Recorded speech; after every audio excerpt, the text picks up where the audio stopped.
নমস্কার বন্ধুরা।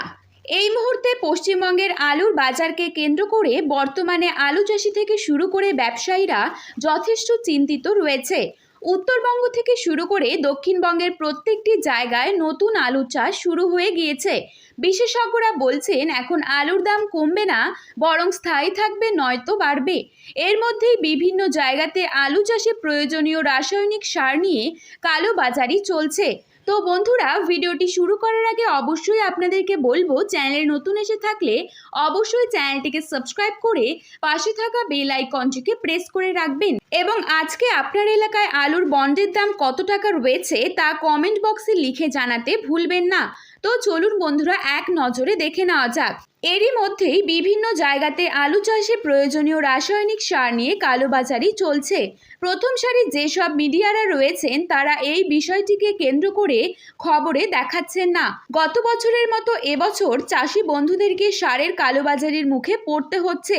বর্তমানে ব্যবসায়ী মহল থেকে শুরু করে কৃষক ভাই এরা ক্ষুব্ধ রয়েছেন।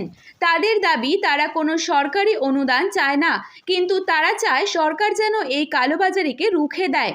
প্রতি বছর বহু টাকা ব্যয় করে আলুর চাষ করার পর যখন প্রাকৃতিক বিপর্যয়ের মুখে পড়ে আলু চাষিরা, এর ভয়ানক ক্ষতি হয়, তখন সরকার কৃষকদের পাশে এসে দাঁড়ায়।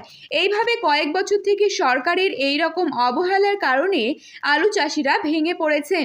বাজারে শাকসবজির পাশাপাশি আলুর দাম যখন বাড়তে শুরু করে তখন নবান্ন অনেক তৎপর হয়ে যায়। বিভিন্ন বাজারগুলিতে টাস্কফোর্স বাহিনী হানা দেয়।